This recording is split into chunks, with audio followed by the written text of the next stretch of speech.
Hello viewers, வணக்கம். Welcome to tickling taste. முத்தான 3 tips டே 23 பார்க்க போகிறோம். நம்ம வீட்டுக்கு அன்றாடம் தேவையான குறிப்புகள், அதே போல் கிச்சன் டிப்ஸும் பார்க்க போகிறோம். நம்ம சேனலை இதுவே முதல் தடவை பார்க்குறீங்கன்னாக்கா சப்ஸ்கிரைப் பண்ணிவிட்டு பெல் ஐக்கான் கிளிக் பண்ணிக்கோங்க. அப்போ தான் நான் போடும்போது உங்களுக்கு வீடியோஸ் உடனே வரும். ஃபஸ்ட்டு டிப் பார்ப்போம் வாங்க. வெள்ளரிக்காய் வாங்கி யூஸ் பண்ணுற பல பேருக்கு இந்த விஷயம் தெரியுமா அப்படிங்கிறது சந்தேகம் தாங்க. வெள்ளரிக்காயோடைய அந்த மேல் பகுதி இருக்குது பார்த்தீங்களா, அந்த பகுதியில் மேலே கொஞ்சமாக கட் பண்ணி எடுத்துக்கிட்டு நாம் கட் பண்ண அந்த பகுதி எடுத்துகிட்டு இந்த வெள்ளரிக்காய் மேலே வச்சு நல்லா இப்படி ஸ்க்ரப் பண்ணணும். அப்படி ஸ்க்ரப் பண்ணும்போது வெள்ளை கலரில் ஒரு சப்ஸ்டன்ஸ் பார்த்தீங்கன்னாக்கா வெளியே வரும்.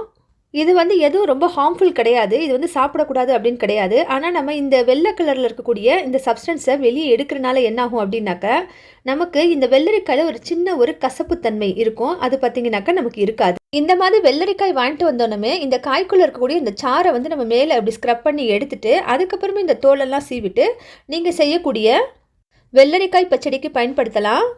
அதுபோல் சாண்ட்விச், இன்னும் சாலட், இது எல்லாத்துக்கும் இந்த மாதிரி நம்ம செஞ்சுட்டு பயன்படுத்தணுன்னாக்கா நமக்கு இந்த சின்ன தோற்பு தன்மை இருக்காது.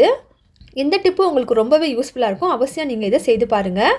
பிடிச்சிருந்தா லைக் கொடுங்க. வாங்க அடுத்து நெக்ஸ்ட் டிப் பார்ப்போம். நாம் பூண்டு உரிக்கிறது பார்த்தீங்கன்னாக்கா டெய்லி அன்றாடம் நமக்கு ஒரு பெரிய டாஸ்க்காக தான் இருக்கும். முக்கியமாக நகத்தை நம்ம ஒட்ட வெட்டினதுக்கப்புறம் பார்த்தீங்கன்னாக்கா அந்த கையில் நமக்கு பூண்டே உரிக்க வராது. அந்த மாதிரி சமயத்தில் நம்ம எப்படி இந்த பூண்டை ஈஸியாக கத்தியே இல்லாமல் உரிக்கலாம் அப்படின்னு தான் பார்க்க போகிறோம். ஃபஸ்ட்டு பூண்டை இந்த மாதிரி நல்லா பிரித்து எல்லாத்தையும் எடுத்துக்கணும்.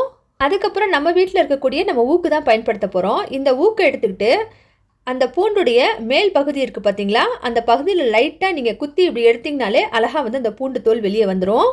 இந்த டிப்பு பார்த்தீங்கன்னாக்கா இந்த கத்தி யூஸ் பண்ணாமல் கையிலே பூண்டு உரிப்பாங்க நிறைய பேர். அவங்களுக்கு இந்த டிப்பு ரொம்பவே யூஸ்ஃபுல்லாக இருக்கும்.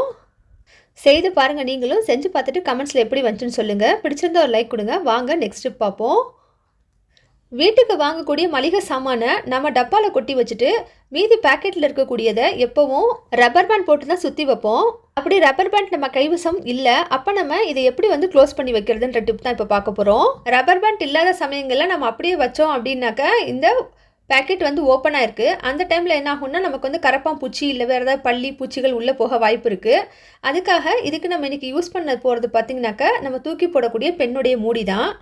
இந்த மாதிரி இந்த பேக்கெட்டை நல்லா நம்ம ஃபஸ்ட்டு மடித்து விட்டுக்கணும். மடித்து விட்டுட்டு அது மேலே இந்த பெண்ணுடைய கேப்பை மேலே போட்டு விட்டுறணும். பேக்கெட் சைஸ்க்கு ஏற்ற மாதிரி பெண்ணுடைய கேப்புடைய சைஸை எடுத்துக்கோங்க. இது பாருங்கள், நல்லா க்ரிப்பாக டைட்டாக நின்றுக்குது.